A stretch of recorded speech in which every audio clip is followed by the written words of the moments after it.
Now, Acharya, a lot of we as human beings living in the worldly world, uh, we spend a lot of our living life as married people, you know, and I've heard a lot of people not being able to define what is not working. So they'll always come and say that, this is something missing. I do not know what it is, but I'm unable to find happiness in my marriage.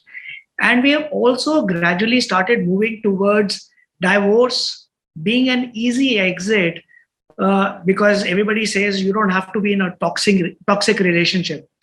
Are there any ingredients of happiness that can lead to a lasting marriage that works for everyone? Is there anything that works for anybody, let alone marriage? Is there anything in life that one is happy with? When someone comes and says, I'm not happy with my spouse, is this person happy with his car or the walls of his house or his job? Or his slippers or his friends or his parents? Is this person happy even with himself? The problem is not the spouse. The problem is the unrealistic expectation we cultivate with respect to the institution of marriage. The thing is that if you are not joyful within, no man or woman can enter your life and turn you joyful. That's not going to happen.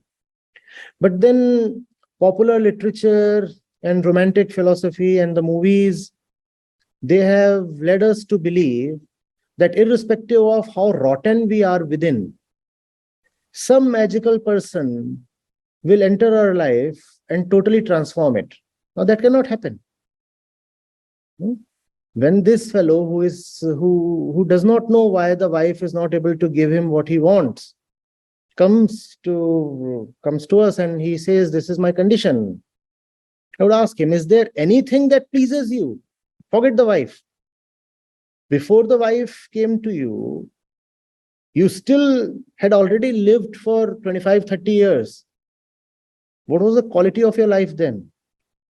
Were you better off? All right, you want to be divorced. Go ahead. Now, tell me, after the divorce, are you contented? You're still not contented. You are not contented before the marriage. You are not happy after the marriage.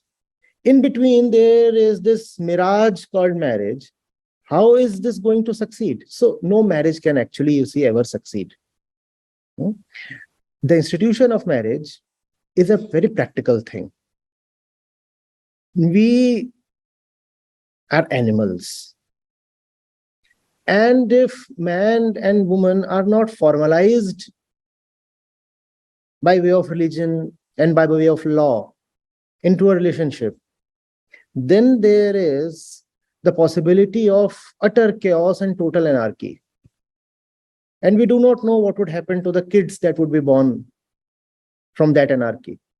So that's the reason the institution of marriage has existed, prevailed, and to a great extent also succeeded. It has succeeded not because it gives you something spiritual. It has succeeded because we are animals. Let's be clear about that. The person who enters into your life or your house does not come to raise you to divine possibilities. That person comes to you because you do not deserve to lead a single bachelor life. You do not have that kind of internal discipline. And that's something I agree with. When people come and say that if everybody is living the life of an unmarried person, then the society would just break down. I think I'll have to agree, because we do not deserve to not to marry. To not to marry is an accomplishment. To not to marry is a status you have to achieve. You're not born bachelor, you're born married. Bachelorhood is something that you have to earn and achieve. Even the kid, the 2-month-old kid, is actually a married thing. Because The kid may not be formally married.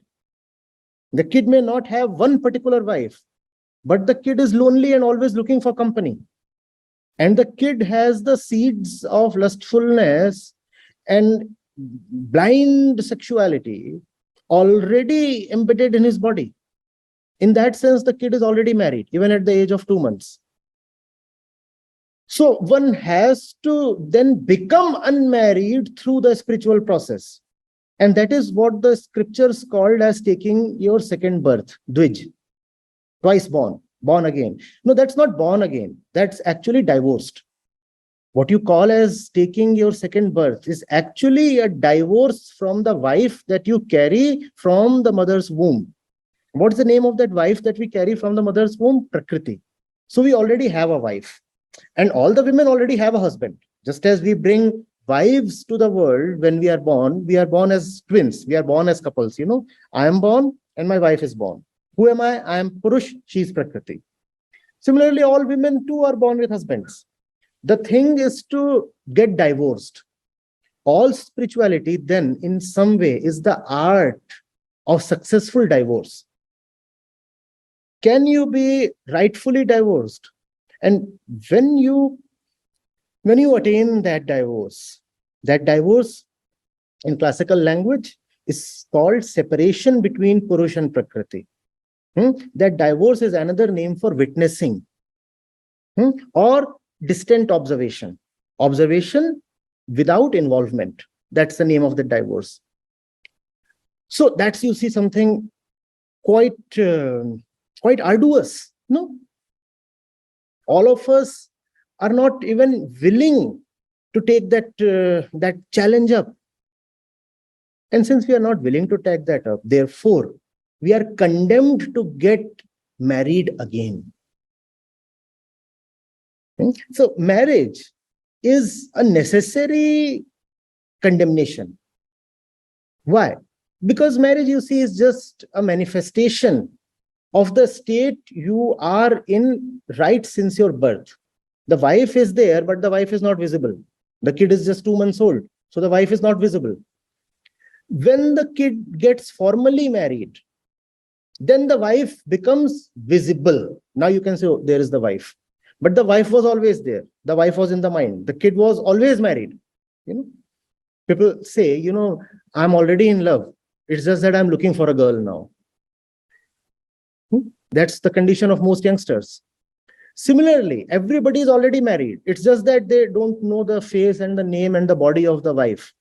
And vice versa. You could look at it from a woman's perspective as well, and the thing would remain the same. So, you see, we have very, very unclear understanding of marriage, and therefore we have very unrealistic expectations from marriage. We do not know who we are, and therefore we do not know what marriage is. And therefore we raise both, you could say horrible and hilarious, horrendous and hilarious expectations from marriage. And then we say, oh, I am the particularly unlucky one whose wife or husband has not been able to deliver the goods. Just that the wife or the husband on the other side is saying exactly the same thing. So when it comes to the spiritual objective, the institution of marriage is not even constructed to have a spiritual objective. Please be very clear about it. There is nothing called a soulmate. Nothing called a soulmate. The institution of marriage is a useful one constructed to give you a body mate. And I'm saying it's useful because if the institution of marriage is not there, then there is indeed a possibility that the animal within us would run amok. Already people are so fond of peeping into their neighbor's house. And if they are not constrained by religion and law and morality, then you do not know what the restless animal within us can do. With that understanding now, we will have very tempered and realistic expectations from marriage. Now we will know that if we are living with a woman, then there can hardly be any spiritual dimension to this association. She's here because I am lustful. She's here because I am lustful. And she has agreed to come to me because she too is lustful and insecure and lonely. And that's the only reason. That's the only reason. Now, the moment I say this, people will bring in the word love. They'll say, but what about love? Don't husband and wife love each other? No, sir, they do not. Love is the exclusive domain of a spiritual mind. And the spiritual mind does not rush to someone of the opposite gender to seek fulfillment. One basic characteristic of spiritual mind is that it knows that fulfillment cannot be found in the person of the other, in the body of the other. That the body is something that you're already carrying. How can another body give you something additional? Your own body is itself such a problematic thing to carry. How can one more body add some value to your life? So, love is something that really is not a matter between a man and a woman, a girl and a boy, a hero and a heroine. That's not really love. But just as we do not know ourselves, we do not know what marriage really is, we also do not know what love really is. So in our blind quest for love, we just keep stumbling from one place to the other, rolling on, stuttering, not knowing a thing, marrying once, marrying twice, marrying thrice, and then becoming a poet. Because now you have enough experience to beguile and corrupt others. And you can then say so many things. Oh, I was a great lover. It's just that fortune didn't smile at me. And the thing is, fundamentally, without a spiritual basis, one will keep making all kinds of idiotic decisions, pay the price, and still not understand what has gone wrong.